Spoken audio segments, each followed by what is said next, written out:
welcome back to another episode. So, yes, I am talking about games I've come back to.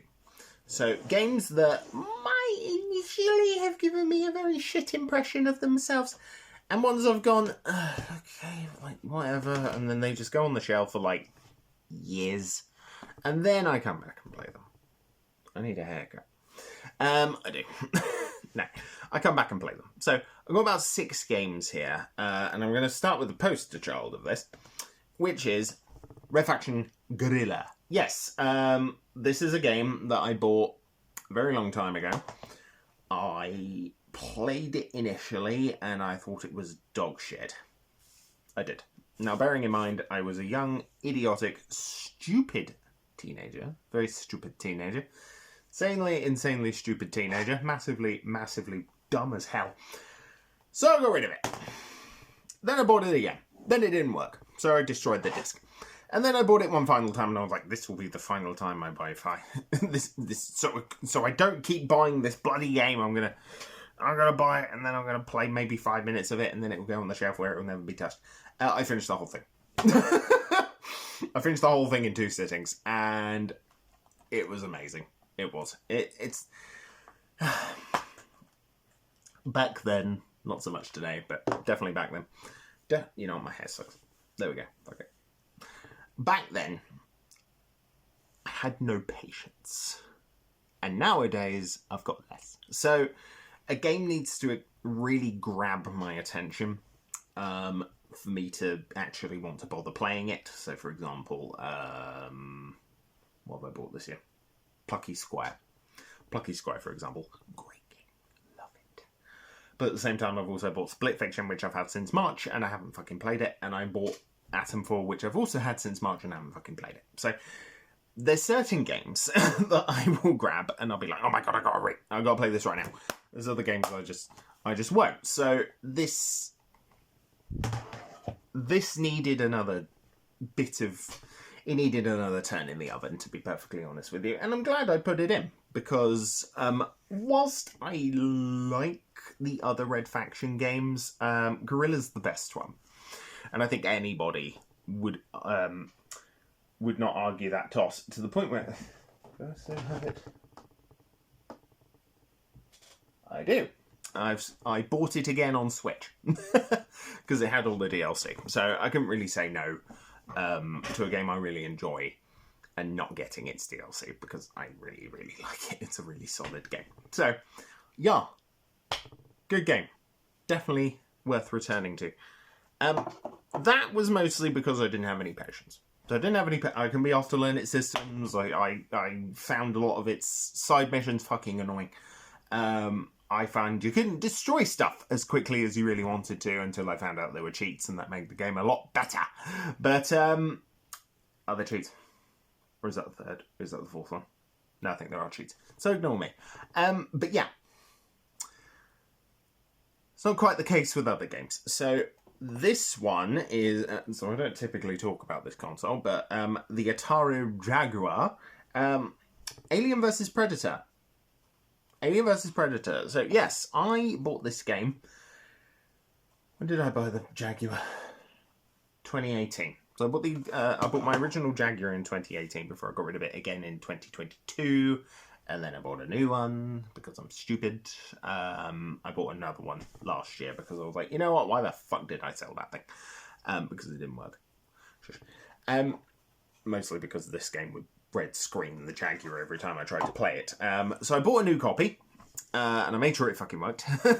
Yeah, I bought it off eBay because there was a video, and I went, okay, that's fine. So yes, I bought this because, it's one of the, what did I say, 2? Yeah, it's one of the 2, not 4. It's one of the 2 games on the Jaguar that pretty much anybody who likes the Jaguar would go, yeah, that's a reason to own a Jag. That's a reason to own a Jaguar. That's why you're going to want that. Now, I think this was developed by... I thought it was Rebellion, but it apparently... Maybe it is Rebellion, I don't know. But, yeah. Alien vs. Predator. I bought it and I went, right, okay, this is some sort of first-person shooter. Let's give it a play. It's not a first-person shooter. It's not. And that is the fundamental problem that every single person who bought the fucking Jaguar at the time thought of this game. Well, maybe not every single person, but the vast majority of the game publishers, game journalists, because game journalists struggle, went, oh, okay, it's like Doom. It's not like Doom. It's not like Doom. It's 100,000 times not like Doom. What it is like is Resident Evil. It is a survival horror game. Regardless of whether or not you're playing Colonial Marine, Predator, or Alien, each one is a survival horror game. You've got very little health, you've got very little ammo, you've got basically no distinct advantage over the vast array of the enemies you're going to be facing. Now, bearing in mind, depending on the mode, you're just going to be fighting aliens and predators, or you're going to be fighting marines and aliens, or you're going to be fighting marines and predators. So it really sort of depends. And as a result, you are squishy, you are going to die. It doesn't play like Alien Trilogy, it doesn't play like Doom, it doesn't play like Duke Nukem, it plays like a survival horror game. So I had to kind of come back into this. I had to go, okay, for fuck's sake, crying out loud. So I got rid of it because my original copy was shit. And I went, right, okay, I'm going to get rid of that. Whatever. Don't care. Got rid of it with the Jag. Didn't work. Didn't bother me. Then I read more into it. And I went, oh, hang on a minute. Hang on a minute. This is a game that isn't necessarily a shooter. It's a survival horror game. Maybe it'd be worth picking up again. And I did last year. And it's very good. It is very good. It's not aged as well as Doom has. Hell, it's not even my favourite shooter on the Jaguar. That'll be Wolfenstein 3D. Very easily, because that game has, even on the Jaguar, has aged phenomenally. Not my favourite game on the Jag, that's Tempest 2000. But anyway, solid maybe 4th, 5th place is AVP. And a big part of that is a different approach, because it was not the right genre. That's not always the case, though. Sometimes a game is just so astronomically headache-inducing that you have to wait for it to be very heavily patched. So you have to wait for fucking ever for it to be heavily patched. And that would be Deathloop. Now, I like Deathloop. I love Arcane. I do. I really love Arcane. I love the vast majority of the stuff they do. I hated Prey, because I hate System Shock. So, you know, more Dishonored would be great, less fucking System Shock. Deathloop is like a bizarre combination of the two. So, you are stuck in a loop. You are stuck in a time loop, which is a big draw for me, especially with The Forgotten City being one of my favourite games of all time. I love that thing. Deathloop, yeah, very much the same thing. There is a specific way to get out of the loop. You will die. It has pseudo-roguelike elements in that everything will reset with every death you do. And you get to keep, like, certain guns. Now, admittedly, I got one gun, which I'll get into. So, when this game originally launched, the shooting was fucking terrible. It was awful. It was absolutely fucking atrocious. Like, enemies were way too spongy. You had basically no health. It was a fucking headache. It was one of the single most arduous fucking games I had ever played. And I think my original copy is still behind there. I threw it behind the shelf and I didn't bother to go get it out. This is my new copy. It might still be there. I don't know. But, yeah. Then I went, okay, fine, just fuck off. I'm going to buy it again for £5. I'm going to leave it on my shelf. Then, I think it might have been earlier this year, actually. Earlier this year, I went, okay, I've beaten Dishonored 1, 2, and Death of the Outsider again. maybe it'd be worth looking into what happened with Deathloop. So I did. I looked into what happened with Deathloop, and they've added a crap load of stuff that made the game playable. Yes, we could now just shoot somebody once, and that would end it. That would end their life. You shot them in the head with a decent gun, so you're dead. Nice and easy. Brilliant. Made the game actually borderline tolerable to play. And I went experimenting. I did. I went experimenting. I jumped back into the loop and I finished it. And it was great. I thought it was a fantastic game. It's just, it needed that option for me to just shoot someone in the head once. Once. Just let me shoot one person in the head once to end their fucking life. Please. Like Dishonored. So yeah, but that might be a case of I looked at it the wrong way, or its shooting was just legitimately that terrible. I don't know. Thing is, there have been other games. There have been other games where I've gone, oh, okay, like, that's a shooter made by a stealth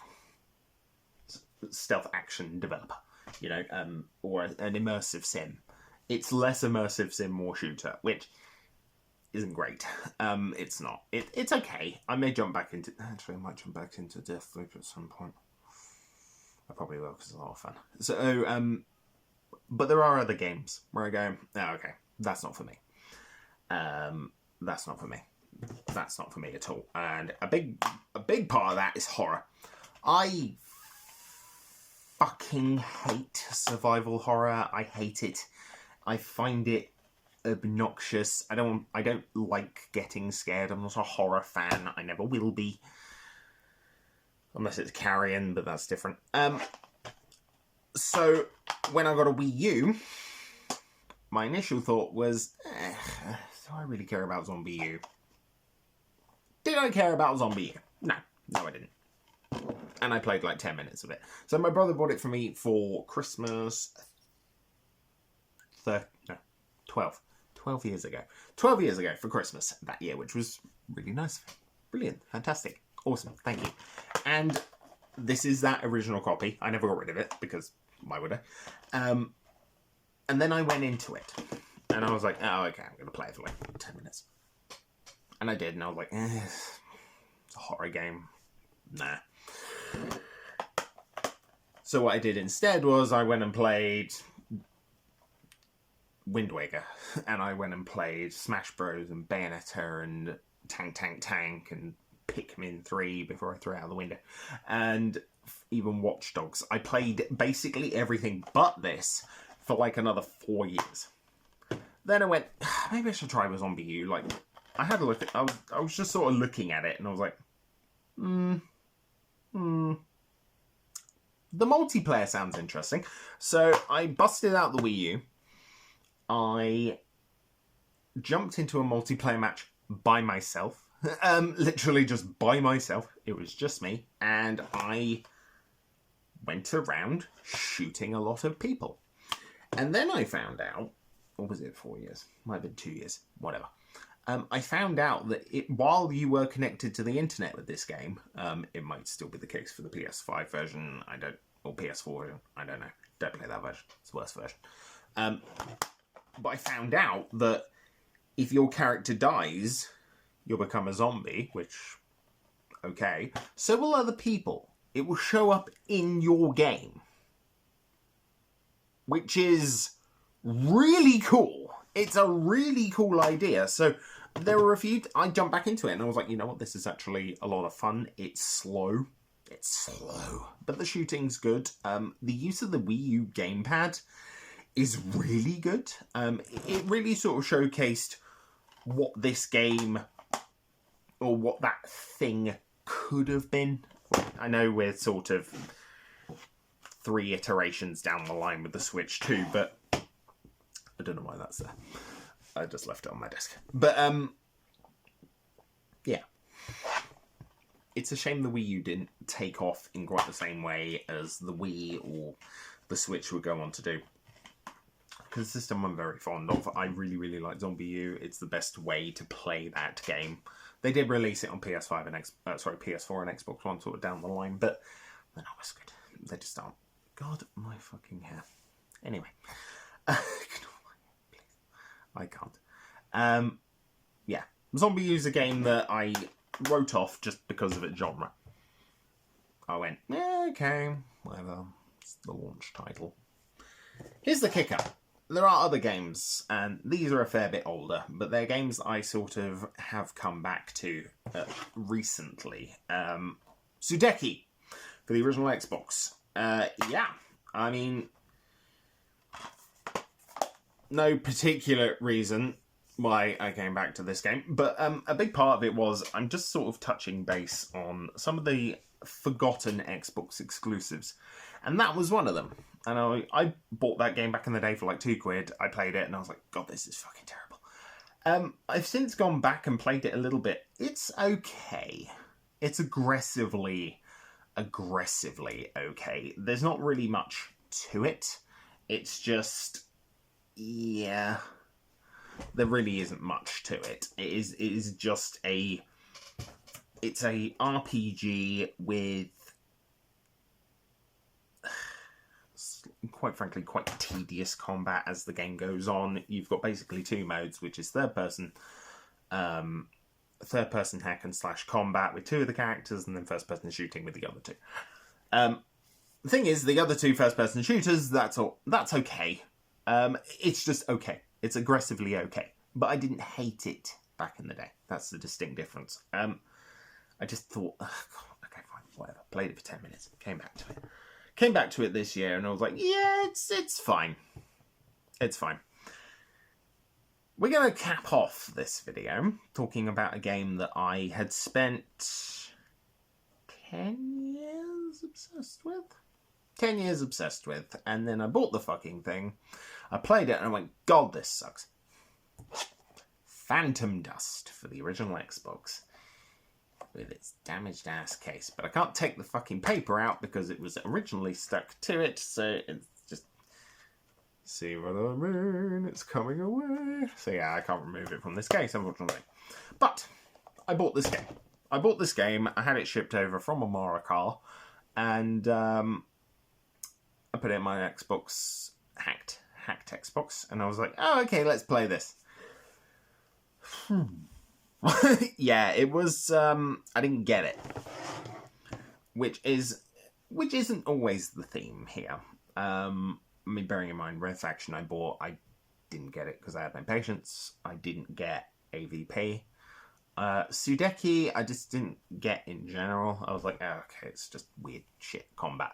Now I'm like, it's weird okay combat with a weird okay story. Zombie U, I was like, nah, survival horror. And Deathloop, I was like, no, shit gameplay. Phantom Dust is an extremely complicated game where it's essentially a combination of deck builder and action adventure arena based shooting combat. It's weird. It's very weird, and that is initially what drew my attention. I then find out the fucking thing has been released for free on the Xbox One. Great. But I have the original. So I went into it and I was like, right, okay, fuck it, whatever. It'll just go on the shelf. It'll just go on the shelf as a disappointment. It will be a disappointment. Cut to about 5 years ago. It was COVID. It was the pandemic. And I went, fine. I've got loads of free time. I'm going to try out Phantom Dust again. God, was I wrong. I was hideously wrong. This is a game I really want to play more of the multiplayer of. But I do want to see if I can find a memory stick, maybe with like a full breakdown of every like card. Because with that, it actually makes the multiplayer a hell of a lot more fun. You can do 1 to 2 local multiplayer, which is pretty sick. Admittedly, most people won't play this with me because they're... Well, yes, because they won't, which is a little bit of a shame. But it does have System Link, which is also cool. Admittedly, I would need a second fucking copy of this. If you want to play Phantom Dust today, play it on the Xbox One. Maybe I will do that. Maybe I will bust out the Xbox One and play that again. But we'll see. Why did I get it the second time around? Simple. I gave it some time. It was really that. I went, right, okay, look, I spent like 50 quid on this game. I did. I spent 50 quid on it at the time. Now it's a lot more. And I went, right, okay, I need to play this. I need to play this. I need to make sure and see what makes this game tick. What makes Phantom Dust tick? It's a lesson I could learn with a few other games in here. I could learn that, especially with Forspoken. Never. But, yeah. I wanted to know what made this game tick, so I dug into it, and that's really the theme of all of these. I fiddled with them in a way, or I came back to them with a different perspective, or I went in with a fresh idea anyway, or I tried out some different modes, or a million and one things. There are 100 ways to approach any different game. For example, I wasn't the biggest fan of Control back in the day. I thought it was trash. And I will say that about any Remedy game, because I've beaten at least 3 of them, and I think most of them are crap. Yes, I think I beat... What did I beat? I beat Control. I beat Quantum Break, which I don't have anymore, because it sucks. And I beat the first Alan Wake, and I fucking hated Alan Wake. Control was probably the one I hated the least, because it gave me psychic powers. But it took me, again, getting the PS5 version, A, because it runs better than the PS4 version by a fucking wide-ass margin. But also, if I'm perfectly honest, it adds some accessibility features by making you completely invulnerable that made the game a hell of a lot more fun for me, because I don't have the time or the patience for an overly difficult game. I don't care. There will probably be a time where I just go into difficulty in games and my thoughts on it. But right now, no. Basically, I play a game to have fun, not to be frustrated. So I had to approach that. I did finish Control the first time. It was fine. The shooting is crap, universally. There is one good gun, and it's the one that creates shockwaves. But, is that right? Yeah. Or the shotgun. I think it's the one that creates shockwaves. But in general, I had to approach these games with a different perspective, or in a different manner, or just cheating. Just cheating. Full-blown cheating with Red Faction Guerrilla. 100%. Makes that game so much fun. Or accessibility options with Deathloop, or just approaching the game from a different genre perspective. So, yeah, those are some games I've come back to. Let me know any that you've gone, I'll come back to it later. And then you do actually go back to it later and it's like, oh my god, this game that I thought was shit is actually really good. But yeah, I don't quite know what we're going to talk about next time. Maybe we'll talk about difficulty. We'll see. And I will go into my thoughts on that. And I'll pick out some games that I can talk about that I think are fucking difficult. But good luck with that. I don't have many. Anyway, that is me signing off for another week. And I will see you next time.